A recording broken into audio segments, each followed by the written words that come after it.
유난히 어두웠던 금요일 밤이었다. 신혼의 즐거움을 만끽하던 우리 부부는 퇴근 후 주말 동안 먹을 음식과 옷가지를 챙겼다. 남편은 직장 상사에게 추천받은 인적이 드문 호수를 향해 차를 몰았다. 긴 도로를 달리다 붉은 푯말이 박혀있는 상일로 접어들었다. 한참을 달리자 차창 너머로 빛 하나 없는 정막이 깔린 호수가에 도착했다. 호수에 도착했을 때 주변은 짐승 소리조차 들리지 않을 만큼 고요했다. 바람 한 점 없었고 오직 우리 둘의 대화 소리만이 적막한 공기를 갈랐다. 어딘가 이상한 느낌이 스쳤지만 낚시를 즐길 생각에 서둘러 가방과 장비를 챙겼다. 호수는 어둠 속에서 은은히 빛나고 있었다. 구름이 잔뜩 낀 하늘에 달빛은 보이지 않았지만 호수는 초록빛색으로 우리를 끌어당겼다. 자리를 잡고 낚시 바늘에 지렁이를 끌 때 고요한 물살 위로 묘한 파문이 번졌다. 남편이 낚싯대를 던지자마자 낚싯지가 물속으로 순식간에 빨려 들어갔다. 쾌감에 들든 남편은 흥분을 감추지 못하며 낚싯줄을 힘껏 당겼고 곧 거대한 물고기를 끌어올렸다. 뜰채에 다 담기지 않을 정도로 커다란 붕어였다. 남편은 어깨를 들썩이며 기분이 좋은 듯 붕어를 망에 넣었다. 남편의 낚시를 구경하던 중 문득 내 낚싯지가 물속으로 사라진 것을 뒤늦게 눈치챘다.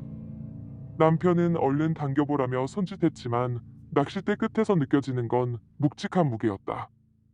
무언가 큰 것이 걸린 듯한 느낌의 긴장감이 맴돌았다. 겨우 끌어올려 보니 물속에서 나온 건 거대한 빛나는 돌이었다.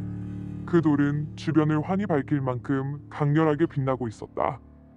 순간 호수가 빛나던 이유를 이제야 알 수 있을 것 같았다. 그때였다. 건너편 풀숲에서 갑자기 고요를 깨는 소리가 들려왔다. 너무 조용한 탓인지 풀숲을 헤치며 요란하게 움직이는 소리가 선명하게 들려왔다. 남편은 고개를 돌리며 저쪽에 다른 낚시꾼이 온 것 같네라며 대수롭지 않게 말했다. 그러고는 내 손에서 빛나는 돌을 가져가 호수 속으로 던져버렸다. 그 순간 요란하던 소리가 갑자기 뚝 끊겼다. 다시 낚시를 시작한 남편은 이번에도 묵직한 무언가를 낚아올렸다.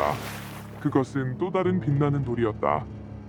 남편은 이 돌, 물 밖에 나오니까 더 환하게 빛나는 것 같아라며 별 생각 없이 다시 호수에 돌을 던졌다.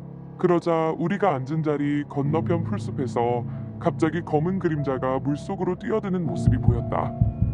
그림자는 물속으로 사라졌고 다시 주변은 정막에 휩싸였다. 그러나 그 짧은 순간이 잊히지 않았다.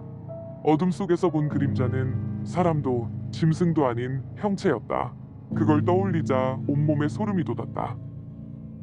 어서 돌아가자며 남편을 재촉했지만 남편은 그림자를 보지 못한 채 태연하게 던져둔 미끼만 쓰고 가자라고 대답했다. 그리고 또다시 남편은 물속에서 빛나는 돌을 끌어올렸다. 그때 물속에서 검은 그림자가 일렁이며 나타났다.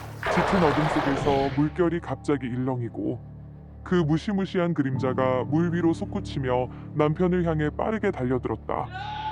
그 어떤 경고도 없이 그 거대한 그림자는 그의 몸을 감싸며 한치의 망설임도 없이 끌어당겼다.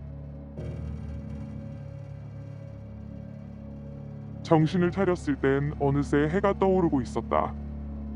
남편을 찾으려 주위를 둘러보았지만 그의 흔적은 어디에서도 찾아볼 수 없었다. 다음날 경찰과 친구들을 불러 밤새도록 호숫가를 수색했지만 남편은 보이지 않았다. 이상하게도 호수는 더 이상 빛나지 않았고 주변이 고요하지도 않았다. 혹시 남편이 빛나는 돌을 만졌을 때 잠깐 보였던 끔찍하고 거대한 존재가 그를 데려간 걸까? 왜 나는 무사히 깨어날 수 있었던 걸까? 그날 밤 돌들이 빛나던 이유는 무엇이었을까?